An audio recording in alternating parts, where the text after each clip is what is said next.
The FFA 4-H. 4-H Tumbleweeds Club will be called to order. Will Aubrey please say the American pledge? Emily, please say the 4-H pledge, and Jarrett, please pray for us. Aubrey? I pledge allegiance to the flag of the United States of America and to the republic for which it stands, one nation, under God, indivisible, with liberty and justice for all. I pledge my head to clear thinking, my heart to greater loyalty, my hands for larger service, my health for better living, for my club, my community, my country, and my world. Wait, we're going to say a prayer. This way? You are. Okay. Dear Lord, thank you for this day and bless us for all getting here and bless the food that we are about to eat and watch over us on our way home, Lord. Amen. And last meeting, since we were short and the clubs splitting and everything, Miss Everett took minutes. Did you bring them down? Yes. And so, we'll be happy to read them if you want me to. Can you read them? Yes, please do. So she'll read the minutes. The meeting was called to order at 6:55 p.m. at the Lawrence County Fairgrounds. In attendance were Haley and Kayla Cook, Annie Everett, Sagan Frazier, Philip and Gianni Warren, and Jarrett Perez. There were no minutes from the last meeting as the secretary did not attend and did not provide them. There is no treasurer's report. Based on information provided by the previous leader, we were able to deduce that after payment for the animal purchased at the Torrance County Fair, there was approximately $2,600 in the account. Old business, the Pumpkin Chunkin Parade. Since the club has split, the Pumpkin Chunkin Parade was revisited as the current members were not necessarily in favor of putting a float in the parade. Sagan Frazier moved to have a float in the parade. The motion did not receive a second. Philip Warren moved and Jarrett seconded to not have a float in the parade. Motion carried. New business, booth at Pumpkin Chunkin. The price of a booth at Pumpkin Chunkin is $50. The club can have a booth and sell baked goods and bottled water for a fundraiser. Annie Everett moved and Sagan Frazier seconded to have a booth at the Pumpkin Chunkin to sell baked goods. Motion carried. A suggestion was made to sell the remainder of our marshmallow guns as well. Jarrett Brooks amended the motion to include selling the marshmallow guns. Annie Everett seconded. Amended motion carried. Butch McGee has weather pygmy goats for sale to club members at $40 and to non-club members for $50. Philip Warren moved and Sagan Frazier seconded to adjourn the meeting. Motion carried. Meeting adjourned 7:30. But you guys say to Miss Everett for filling in and taking the minutes and doing such a good job for us. Thank you. What? Oh, just us. Okay. I clap. Treasurer's report. And Linda's going to get close, okay? We got the bank statement from Miss Mayberry, and the beginning balance on 10/1 was $2,634.22. I deposited $260 from our bake sale at the Pumpkin Chunkin, and that was after we paid Miss Everett back for the booth space and everything, and we sold our marshmallow guns. We cleared $260, so that's deposited. So right now we have a balance of $2,894.22, and we've had no expenses. There's been no checks written. Okay, thank you. Officer Smith and gun safety. Officer Smith has come to do a presentation to you guys on gun and bow safety.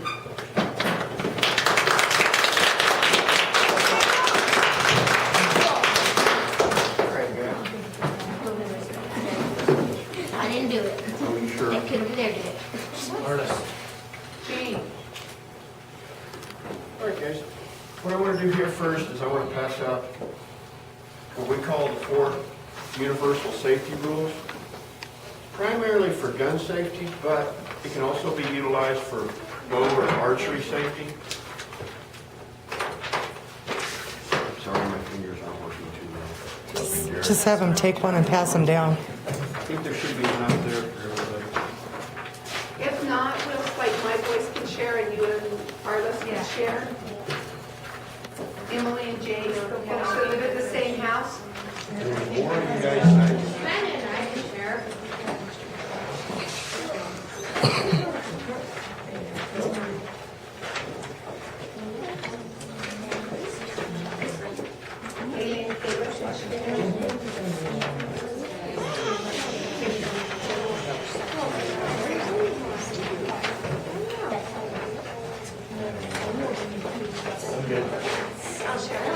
Well, he's passing out. I just want to give you guys a little information about myself as well.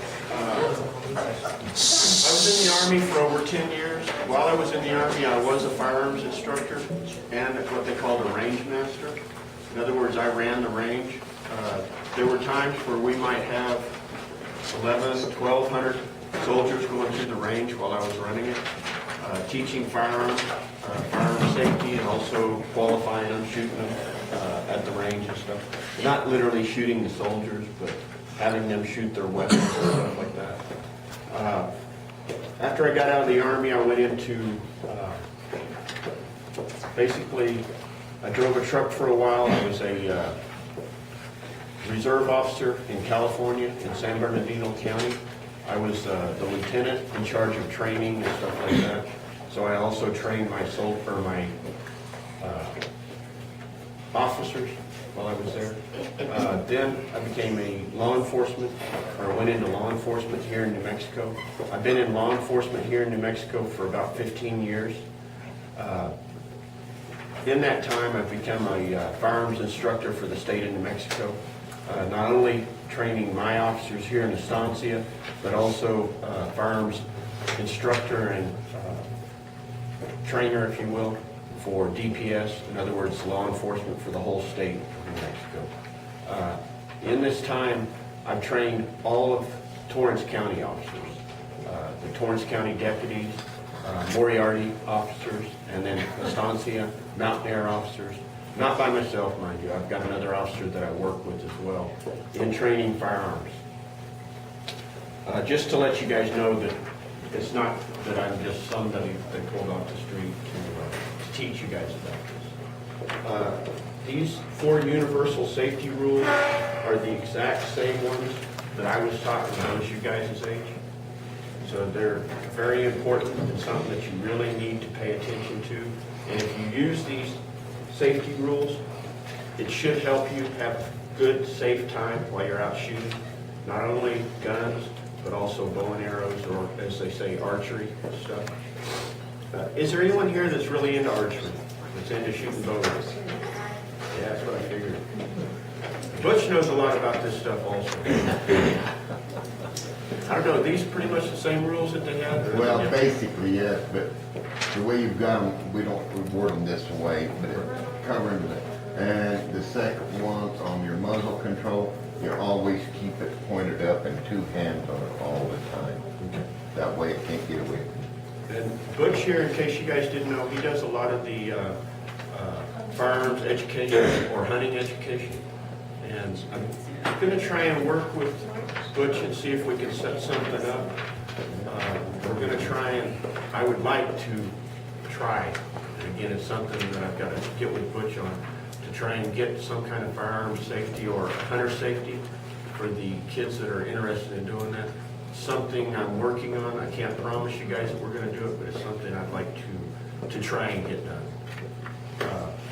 But anyway, about these safety rules, they're pretty much the same rules that they taught me when I was your age. They're the same rules that I went through with the kids, or the people, when I was in the Army. And they're the same rules that they had up at the target ranges overseas when I was over in Europe. They're the same rules that they had in Germany at their ranges. They're the same rules that they had when I was in Italy, different places like that. These rules are very, very serious, okay? The first one I want to go over with you is all guns are always loaded. It's something you need to believe in 100%. All guns are always loaded until you have personally checked them and you personally know that this gun is empty. You treat every gun like it's loaded. Okay, in here it says, do not pretend. This is true. Be deadly serious about this. What it means is this gun is to be treated like it's loaded until you have personally checked it and made sure it's unloaded or empty. Okay, the reason for that is, how many times we have all have heard this, I thought the gun was empty. When somebody got accidentally shot. Exactly. It's one of those things. But if you know 100% because you personally have checked this gun and you know that it's empty, then it's an empty gun. Until then, treat it like it's a loaded gun. For the practical, and this is in a police manner, just so you guys know, I got this off of a instruction manual that we use in law enforcement. Okay. When I teach this class to other police officers and stuff like that, that's where I got this. It's from my manual that I've used for instructing police officers. But it's something that you need to know as far as all weapons should be treated 100% like they're loaded weapons. In loaded condition, there's no reason to consider any weapon not to be loaded, okay, until you have, and this is me giving you some advice here, until you have personally checked it, okay? Strict adherence to this principle will eliminate the pathetic excuse that I didn't know it was loaded. And again, that's back to what we were talking about earlier. The person who gets shot with an empty weapon, it's because somebody didn't check it to make sure it was 100% empty. Okay? If somebody, even me, gives you a gun and says, hey, it's empty, that's not true until you have checked it. Okay, guys? This doesn't only mean the big guns and stuff like that. It's also paintball guns, BB guns, pellet guns, stuff like that. If somebody gives you a pellet gun and says, hey, let's go out shooting and stuff like that, you need to check it to see what kind of condition it's in. Does anybody here have a BB gun or a pellet gun? Okay. Nowadays, everybody. Have you got a pellet gun?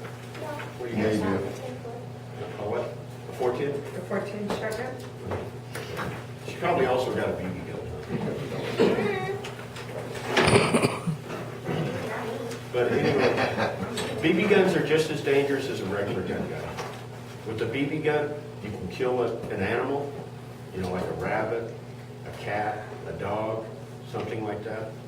They're just the same thing as a regular gun. I mean, like a 410, like you said, or a 22, or 12 gauge. Yeah, they're just as dangerous as those guns. Not to mention, you can seriously hurt somebody else or yourself. That really doesn't affect archery or bow and arrows as far as knowing that the weapon is empty, because for the most part with a bow and arrow, those of you who use bow and arrows know that for the most part it's empty until you put an arrow in. But still, you need to be aware of that. Never let the muzzle cover anything you're not willing to destroy. And by destroy, I mean kill, maim, hurt. With a BB gun or a shotgun or a rifle, like you said, a 243, you want to make sure, and like Butch was saying, the best thing is just know where your muzzle is. You want your muzzle pointing up for the most part when you're out hunting and stuff like that. Even with a BB gun, a paintball gun, stuff like that, you want to know where that muzzle is. The best thing to do is, like Butch was saying, keep the muzzle up. I guess no longer you guys don't teach muzzle down. Well, it's not down, but we teach carry, the trail carry, elbow carry, shoulder carry, stuff like that. But it's got to be in an order and a safe carry. The best thing to do is know where your muzzle is, know where it's pointed, and like Butch is, it sounds like is a very strong teacher of, keep it up, keep it pointed up, and up is a place that you know where it's at. Now obviously inside of a building or something like that, up is probably better than down, but at least know where your muzzle's pointing. If you got a rifle or something like that, you want to know where that muzzle's going. Never point it at anybody. Is the big thing that we're trying to teach. The big thing is know where your muzzle's at, because there's a very good chance that if you got the muzzle covering somebody else or covering something that you're not willing to destroy, with law enforcement, what we teach about that is you never want to have your gun on yourself or on somebody else unless you're willing to destroy destroy them, or kill them, or hurt them. You guys understand that? Okay, now where we go with bow and arrows is never let your arrow cover anything you're not willing to destroy. And it may sound kind of silly, but it's the same general philosophy, because that arrow can kill somebody. That arrow can hurt or destroy somebody. Okay? So that's something to think about. Keep your finger off the trigger unless your sights are on target and you've made a decision to fire. Okay? That's a firm thing that they teach in hunter safety, is never, ever, ever put your finger on the trigger. Has anybody here been through hunter safety? I figure some of you guys have. You haven't been yet? You would think Not so. old enough. Oh, okay. Well, in hunter safety, that's one of the things that they firmly teach you about.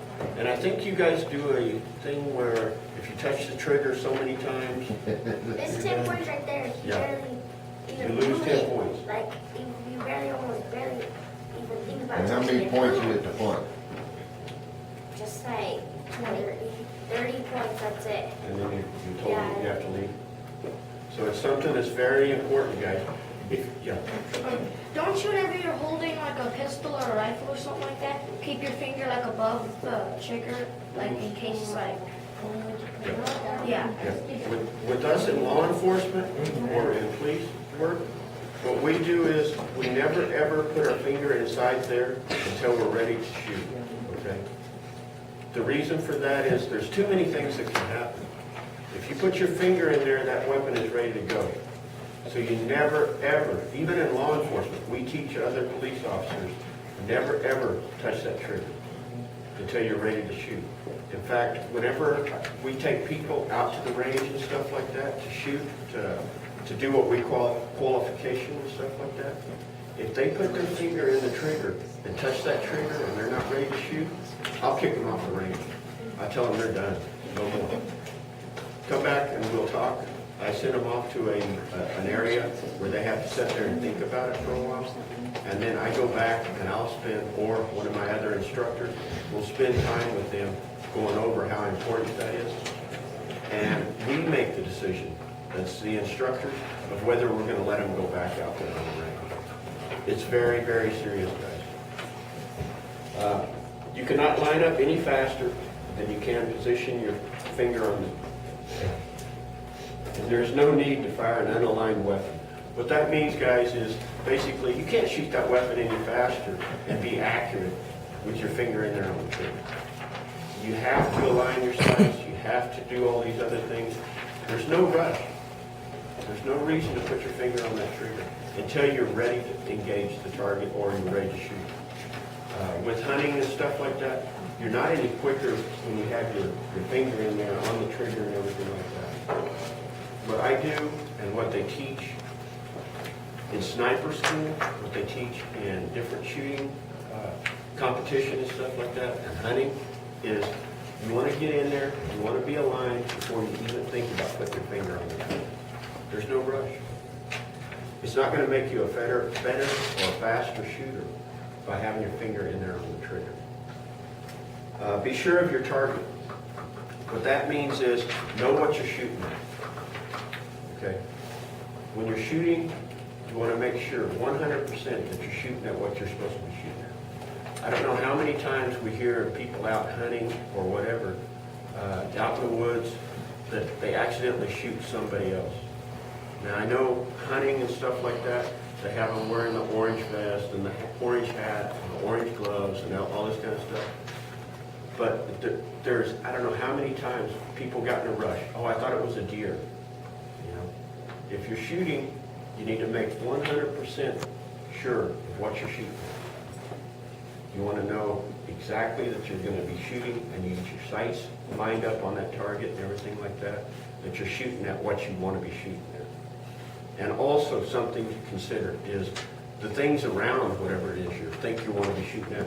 If you're out there rabbit hunting with your BB gun, you want to make 100% for sure that that's your rabbit and not your cat or your dog or something like that. Also, you want to make sure of what's around it, guys, because it could be that there's a brick wall there, And if you shoot at it, it's gonna bounce off, and no telling where that bullet or projectile is gonna go. If there's something behind it, you know, like the rabbit's right here, right in front of you, and there's a brick wall behind it, there's a chance, believe it or not, even at the best shot in the world, you miss, and you hit that wall and it bounces back and hits you. That's not a good thing.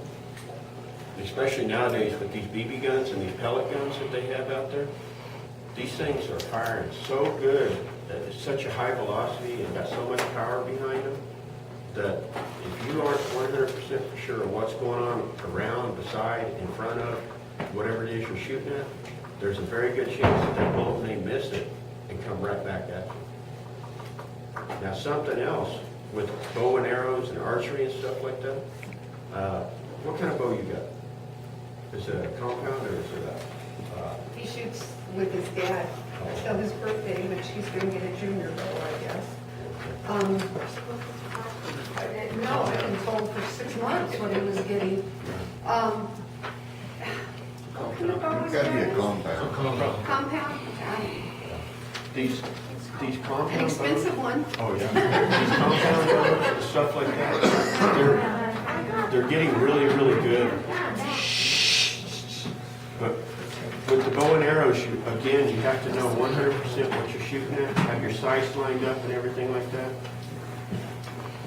There's a very good chance that if you don't know what's around what you're shooting at, you can hit something else and bounce off. The very most important thing is with a BB gun, with a rifle, with a pistol, with a shotgun, once you pull that trigger, you're responsible for that projectile. It's the same thing with bow and arrow. You have to know where that arrow goes. You know, how many times have you shot your arrow and then you spend a couple of hours out there chasing around trying to find it? It happens. You lose it in the sun. Oh, yeah. You want to make sure whatever you hit, if you hit like a rabbit with your arrow, you want to make sure that you kill it. Because you don't want to have a wounded animal out there running around. In hunter safety, it says leave no animal in pain. Yeah, that's Exactly. what it says. As Yeah. soon as you shoot it, if it's not dead, you're supposed to shoot it again. You're supposed to finish it. Right. And it's the same thing with bow and arrows. You know, it's very important because again, we don't want to leave some animal out there suffering. And if you ever hit one and you have to track it down, oh gosh, that can take. Hey Butch, have you ever been on one of them long tracks where you know you get something? Just this hunt, Yeah. half a day. You're responsible for that projectile, whether it's an arrow, a bullet, or whatever, to make sure where it went. And if you hit something with it, you've got to make sure that you track it down and finish it.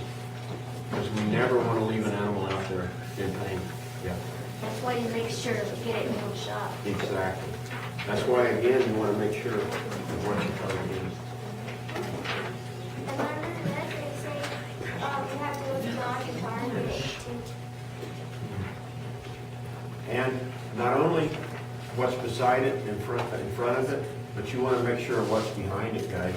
Because there's a very good chance, depending on what you're shooting, that it may go through your target, the animal or whatever, and it may hit something else if you're not for sure what's behind it. And that's not also true with like paper targets.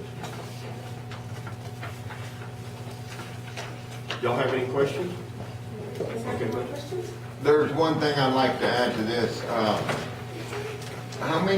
What's the ratio between injuries between rifles and bows? Bows hurt more because No.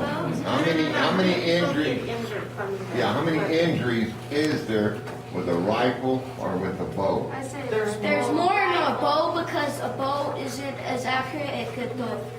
it's a rifle. People hurting themselves. Okay. Guns. Guns? You're wrong. It's bows. Why?